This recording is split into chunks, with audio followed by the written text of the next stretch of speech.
নমস্কার বন্ধুরা, চলো যাই ফিরে ছোটোবেলায় তোমাদের সবাইকে স্বাগত। আমি কাকলি। আজ শোনাবো মহাশ্বেতা দেবীর গল্প ঝাড়ুয়ার জঙ্গলে। মইনু, সোনাম আর তাতা এখনও জানে না ওদের সেই ঝাড়ুয়া জঙ্গলের অভিজ্ঞতাটা সত্যি না মিথ্যে না স্বপ্ন। অথচ এ কথাও সত্যি যে ওরা চারজন ঢুকেছিল জঙ্গলে।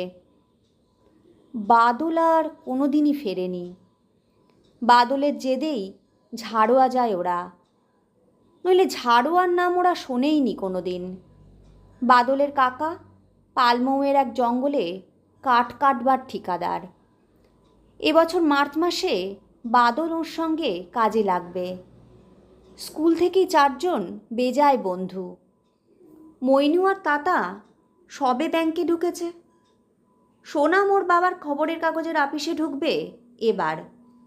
বাদলই বরাবর বেজায় ছটপটে আর খেয়ালি। স্বাস্থ্যটাও রীতিমতো ভালো, দেখলে বাঙালি ছেলে মনে হয় না। বাদলের উৎসাহে ওরা সাইকেলে ভারতবর্ষ ঘুরেছে, হিমালয় উঠেছে কয়েকবার। বাদলের একটা আশ্চর্য ক্ষমতা আছে। কী সে ক্ষমতা, কয়েকটা উদাহরণ দিলে বুঝতে পারবে। তরুণদল ক্লাবের সঙ্গে সেবার ওরা গঙ্গোত্রীর কাছে এক গ্লেসিয়ারের গতিপথ দেখতে গিয়েছিল, যেখানে বেস ক্যাম্প করার কথা। বাদল বলল, এখানে নয়, এখানে ভীষণ দুর্ঘটনা হবে। দলের নেতা মোহনবাবু চটে গেলেন। তিনি একজন পাক্কা পর্বতারোহী, সঙ্গে আছে তিনজন অভিজ্ঞ শেরপা। তাঁরা বুঝছেন না, বাদল বেশি বুঝছে। বাদল বলতে গেলে তাকে অমান্য করেই বন্ধুদের নিয়ে ফিরে গেল তাঁবুতে। আর সেই রাতে চাঁদের আলোয় যখন ধুয়ে দিচ্ছে বরফের আঙিনা, অপ্রত্যাশিত বরফের ধস নেমে মোহনবাবুদের বেস ক্যাম্প নিশ্চিহ্ন করে দিল। ঠিক এমনি ঘটে আগ্রায় তাজমহল দেখতে গিয়ে। হঠাৎই বাদল বলল, এক্ষুনি চল এখান থেকে, কিছু একটা ঘটবেই, থাকলে জড়িয়ে পড়ব। ওদের খুব কাছে বসে নিথর হয়ে তাজমহল দেখছিল একটি যুবক। তার মতো নিবিষ্ট হয়ে তাজমহল সেদিন আর কেউ দেখেনি। ওরা তো চলে এলো, তার আধ ঘন্টা বাদেই নাকি দুজন লোক এসে যুবকটিকে লক্ষ্য করে দুমদাম গুলি ছোড়ে। যুবকটিও প্রস্তুত ছিল দুপক্ষের সে লড়াইয়ে। যুবকটি তো মরলই, কয়েকজন ভ্রমণার্থীও জখম হলো। বাদল আগে থেকে অশুভ কিছুর আঁচ পেত। মইনু, সোনাম আর তাতা তো তা সচক্ষে দেখেছে। ঝাড়ুয়াতে গিয়ে কি হলো, সব যেন দুঃস্বপ্ন বলে মনে হয়। মার্চে কাজে লাগবে বাদল, খুব উত্তেজিত। জঙ্গলে ঘুরবে, কত রকম রোমাঞ্চকর অভিজ্ঞতা হবে। বাদলই বলল, তোরাও চল, কয়েকদিন থেকে চলে আসবি। শিকার করা যাবে? যা, শিকার করা বারণ, পাখি টাকি মারতে পারবি। আর এক আধটা হরিণ। থাকবো কোথায়? কাকার বাংলোতে। কাকা তো বিয়ে করলো না, সারা জীবন কাটালো জঙ্গলে জঙ্গলে। একসময় বর্মায় হাতি ধরতো, চল না, গল্প করবে জমিয়ে। বাদলের কাকা থাকার জন্য জায়গা বেচেছেন বটে। ট্রেন থেকে নামো কোমান্ডি নামে একটা জঙ্গল ঢাকা স্টেশনে। তারপর কাকার জিপে 40 মাইল ভিতরে চলো। সুমা নামের একটা জায়গা, সুমা নদী পাথরে পাথরে নিচে বয়ে গেছে এঁকে বেঁকে। কাকার বাংলোর চারদিকে উঁচু কাঁটাতারের বেড়া। একসময় এখানে বক্সাইটের খনির কাজ শুরু হয়েছিল। বেশ কয়েক বছর কাজও হয়, তারপর খনির কাজ কেন যেন বন্ধ হয়ে যায়। খনির কাজের জন্য তৈরি রাস্তাগুলো এখনও আছে। সেই পথেই কাঠবাহী ট্রাক চলে যায় ডালটনগঞ্জ। দেখা গেল কাকা সংক্ষেপে জবাব দেন, কাঁটা তারের বেড়া দিয়েছ কাকা? হাতি আসে, বেড়া উপড়ে ফেলতে পারে না? পারে, ফেলে না, প্রখর বুদ্ধি রাখে। মার্চ মাসেই বিকেল নাগাদ বেশ ঠান্ডা, সন্ধে থেকে শীত শীত। বন্তি তীরের রোস্ট আর চাপাটি খাওয়া হলো। কফি খেয়ে কাকার মেজাজ যেন একটু খুশি হলো। তোরা তো এলি, কিন্তু সময়টা ভালো যাচ্ছে না। ভালো জঙ্গলটাতেই কাজকর্ম বন্ধ। কি যে হবে? কেন কাজকর্ম বন্ধ কেন? কি যে বলি নিজেই বুঝছি না। বলো না, বলো না কাকা। ওই পাহাড়টার ওপারে ঝাড়ু আর জঙ্গল, কখনো হাত পড়েনি ভালো ভালো শাল গাছ অঢেল। কাকা কাহিনীটি বললেন। জঙ্গলটা জমানায় এক পাঞ্জাবি ভদ্রলোক নেয় খুব অদ্ভুত কারণে, নির্জনে থাকবে বলে নেয়। একটা বাড়ি বানায়, বউ নিয়ে আসে, জানা যায় ওদের একটি বাচ্চাও জন্মায়। সপ্তাহে সপ্তাহে ধিলন হাটে আসতো সওদা করতে। হঠাৎ পরপর কয়েক সপ্তাহ তার দেখা নেই। অবশেষে এক অবিশ্বাস্য খবর আসে কাকার কাছে। ধিলনের জিপ গাড়িটা রাস্তায় পড়ে আছে, আর ধিলনের মৃতদেহ পড়ে আছে তার বাড়িতে। বউ আর বাচ্চা উধাও। কাকা তো গেলেন। তিনি দেখলেন ধিলন তার বারান্দায় পড়ে আছে, তার মুখে চোখে অবিশ্বাস্য আতঙ্কের ছাপ। ঘরের মধ্যে পড়ে আছে বিশাল গ্রেট ডেন কুকুরটা। ধিলন বা কুকুর দুটো মৃতদেহেই এক ফোঁটাও রক্ত নেই। ধিলন কাগজের মতো সাদা। বউ বা বাচ্চার কোনো খোঁজই নেই। খোলামেলা বাড়িতে মৃতদেহ পড়ে আছে। হায়না বা শিয়াল টানাটানি করেনি? কাকার জঙ্গলকুলিরা বলল এ কোনো পিশাচদানোর কাণ্ড। আর তাদের কাছেই কাকা জানতে পারলেন ধিলন বিয়ে করেছিল একটি মেয়েকে, যার কোনো কুলিজি কুষ্টি সে জানত না। জঙ্গলের মধ্যে একা একা মেয়েটিকে ঘুরতে দেখে সে নিয়ে আসে ও বিয়ে করে। গজার জঙ্গলে একা একা কি কোনো মানুষের মেয়ে ঘুরে?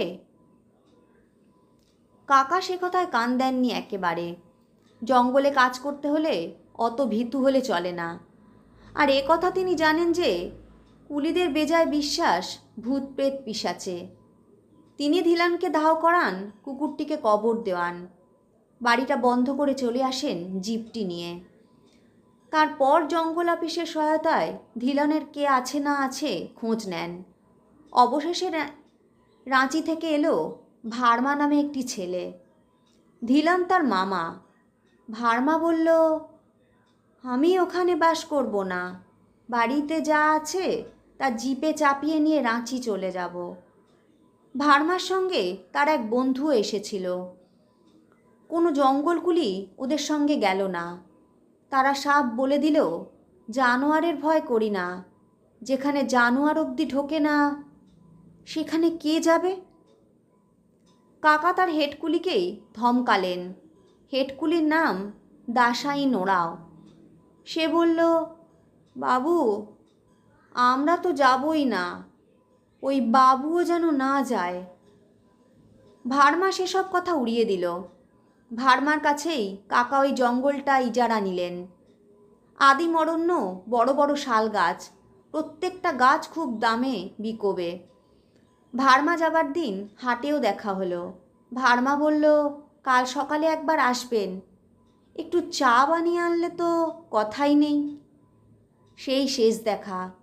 পরদিন সকালে থার্মস ভর্তি চা নিয়ে ঝাড়ুয়ার জঙ্গলে হাজির হয়ে কাকা দেখেন ভার্মা এবং তার বন্ধু ঘরের মেঝেতে চিত হয়ে পড়ে আছে। দুজনেই মৃত, দুজনের চোখ অবিশ্বাস্য আতঙ্কে বিস্ফারিত, দুজনের শরীরই রক্তশূন্য। ছেলেরা বলল তারপর? দুজনের গলাতেই ছোট ছোট পাংচারের দাগ ছিল। তার মানে কি? জানি না।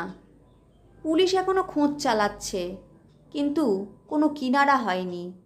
শুধু ভয়ঙ্কর আতঙ্ক সৃষ্টি হয়েছে। কেউ যাচ্ছে না ওখানে গাছ কাটতে। পুলিশ যাচ্ছে না? কয়েকবার গেছে, সেও এক রহস্য। কীরকম? বাড়িটা পুলিশ বন্ধ করে তালা মেরে আসছে। পরে গিয়ে বাড়ি খোলা পাচ্ছে, সব ঝকঝকে তকতকে।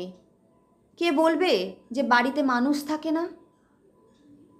তার মানে কি কোনো মানুষ আছে এর পেছনে? আমার তাই বিশ্বাস।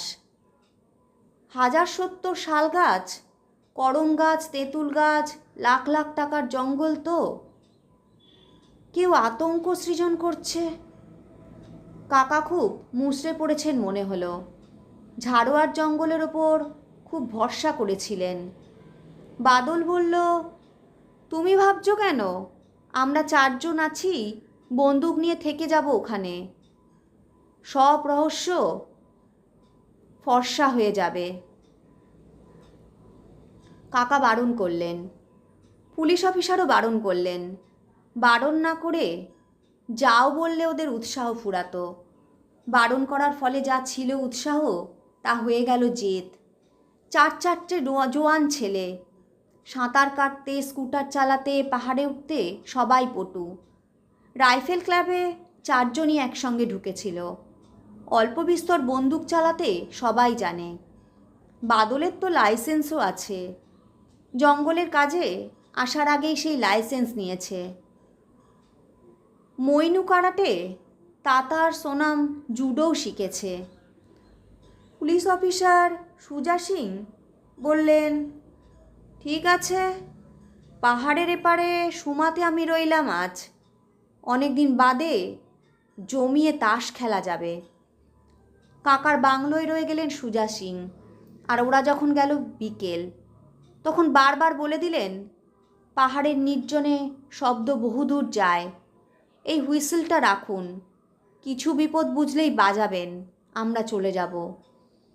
দাসাইন ওদের কিছু দূর এগিয়ে দিল, আর মাথা নাড়তে নাড়তে বক বক করতে করতে ফিরে গেল। সুমা থেকে ঝাড়োয়া মাঝে একটি পাহাড়।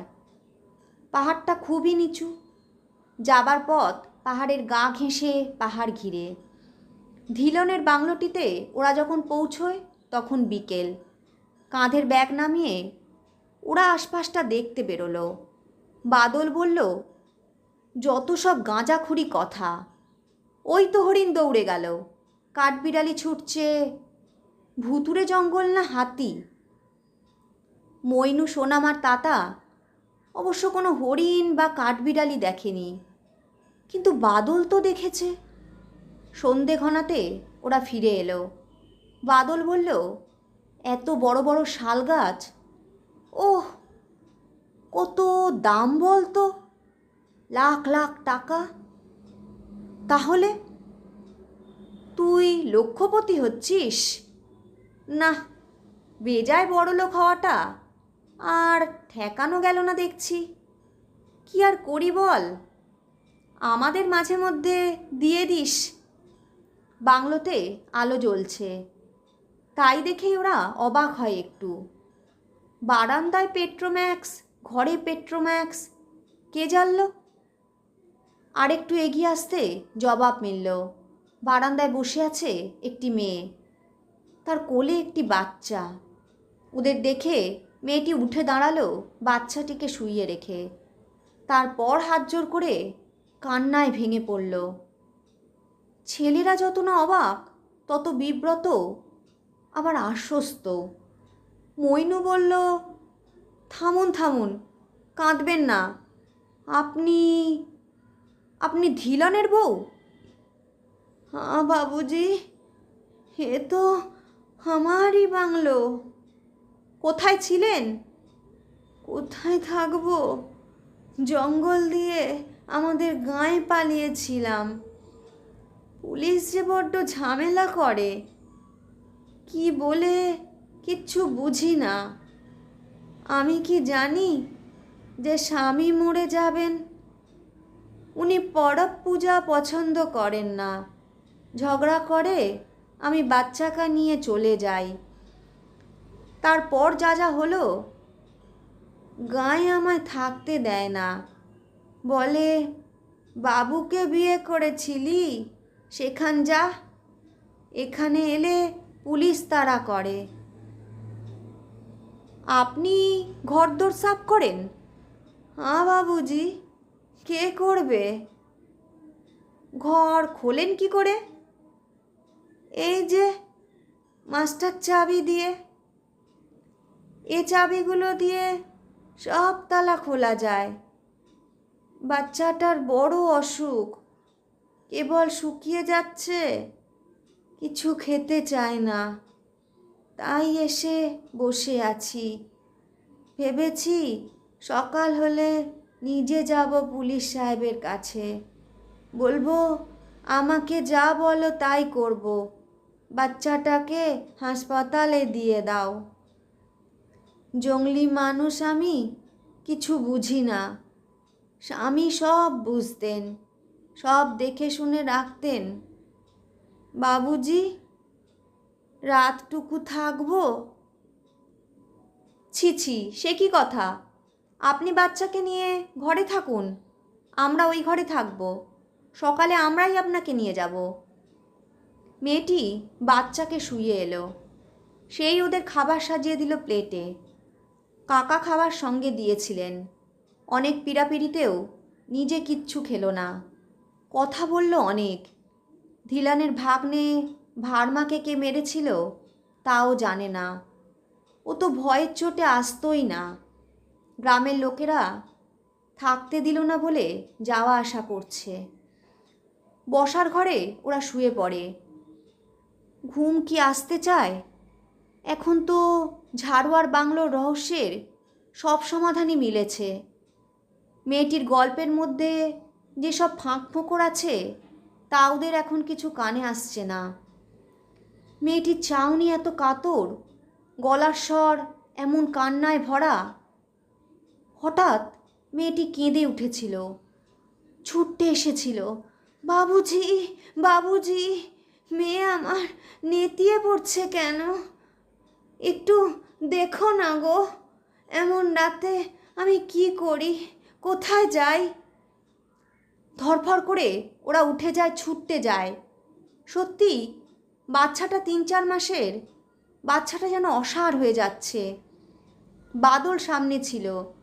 পাগলিনীর মতো বাচ্চার মা বাদলের হাত ধরে টানতে থাকে। এসো বাবুজি, গায়ে হাত দিয়ে দেখো, বলো আমার মেয়ে বেঁচে আছে। হতভম্ব বাদল এগিয়ে যায় কাছে। আর যে বাচ্চাটা মরার মতো পড়েছিল এতক্ষণ, সে হঠাৎ খলখল করে হেসে বিছানা ছেড়ে যেন ভেসে উঠে আসে। বাদলের গলায় মুখ লাগায়, চুষতে থাকে কি যেন। বাদলের গলার স্বর আতঙ্কে স্তব্ধ হয়ে যায়, চোখ হয় বিস্ফারিত। মইনুরা এক পাও এগোতে পারে না। এই অবিশ্বাস্য দৃশ্য দেখে মেয়েটি বাদলকে ধরে থাকে আর এক্কেবারে মমতাময় মানুষী মায়ের গলায় বলতে থাকে, খেয়ে নে সোনা, খেয়ে নে মণি, খেয়ে নে। সোনাম এই ভয়ঙ্করতার অভিশাপ কাটিয়ে বাদলের রাইফেলটা এনে পটপট গুলি করেছিল মেয়েটির উপর। মেয়েটি একটুকু নড়েনি। বাচ্চাটাকেও একসময় কোলে নিয়ে নেয়, বেরিয়ে যায় ঘর থেকে। বাদল পড়ে যায়। রাইফেলের শব্দে সুজা সিং ও কাকা এসে পড়েন। তারপর সব অস্পষ্ট, ধোঁয়াটে, গোলমেলে। ওদের 4 জনকেই হাসপাতালে নিয়ে যেতে হয়। বাদল অবশ্য জীবিত ছিল না। তারপর ওরা একদিন ফিরে আসে। ঝাড়ুয়ার জঙ্গলের নাম ওরা কখনো করে না, কিন্তু খুব ছোট্ট শিশু দেখলে ওরা ভীষণ ভয় পায় আজও। জীবনেও এ আতঙ্ক ওদের কাটবে না। ঝাড়ুয়ার জঙ্গলে এরপর আর কেউ ঢোকেনি। কেমন লাগলো বন্ধুরা? গল্পটা যদি তোমাদের ভালো লাগে তাহলে অবশ্যই লাইক, শেয়ার, কমেন্ট করো কিন্তু। আর আমার চ্যানেলে যারা নতুন বন্ধু তারা আমার চ্যানেলটা সাবস্ক্রাইব করে নিও। আর পাশে থাকা বেল আইকনটা বাজাতে ভুলো না যেন।